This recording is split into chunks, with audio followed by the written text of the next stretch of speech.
Greetings to you in the name of our Lord and Savior Jesus Christ. యేసుక్రీస్తు శుభనామములో మీ అందరికి వందనాలు, శుభాలు. Happy Independence Day. మీ అందరికి స్వాతంత్ర దినోత్సవ శుభాకాంక్షలు. We got a freedom 78 years back. 78 సంవత్సరాల క్రితం మనకు భారతదేశానికి స్వాతంత్రం వచ్చింది. We got a liberty from British people. Praise the Lord. British ప్రభుత్వం నుంచి మనకు స్వాతంత్రం దొరికింది. అందరిని బట్టి దేవునికి స్తోత్రం. But I have a great question in my heart. నా హృదయంలో ఒక గొప్ప ప్రశ్న ఉంది. What is that? ఏంటా ప్రశ్న అంటే, Do you have a freedom from sin? నీకు పాపము నుంచి స్వాతంత్రం ఉందా? We don't have. మనకు లేదు. We need a real freedom from sin.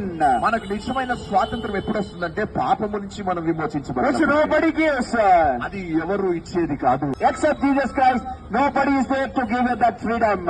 అది కేవలం యేసుక్రీస్తు ప్రభుల వారు తప్పితే అది ఎక్కడి నుంచి ఆ స్వాతంత్రం మనం పొందుకోలేము. You can believe Jesus Christ. యేసుక్రీస్తు ప్రభుని మీరు అంగీకరించవచ్చు, Have faith. మీరు నమ్మి విశ్వసించవచ్చు. Follow the Lord Jesus Christ. యేసుక్రీస్తు ప్రభుని మీరు వెంబడించండి. Have faith in Jesus Christ. యేసుక్రీస్తు ప్రభు యందు విశ్వాసం ఉంచండి. Your sins will be forgiven. నీ పాపములన్నీ You క్షమించబడతాయి. get eternal life. నీకు నిత్య జీవము దొరుకుతుంది.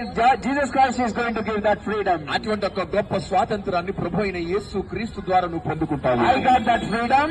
ఆ స్వాతంత్రాన్ని నేను పొందుకున్నాను. Do you want that liberty and freedom? నీకు కూడా అటువంటి ఒక స్వాతంత్రము, విమోచన, విడుదల కావాలని Come to కోరుకుంటున్నావా? Jesus. అయితే యేసుక్రీస్తు ప్రభు దగ్గరికి తక్షణమే రండి. God bless you all. దేవుడు మిమ్మల్ని దీవించును గాక. Amen.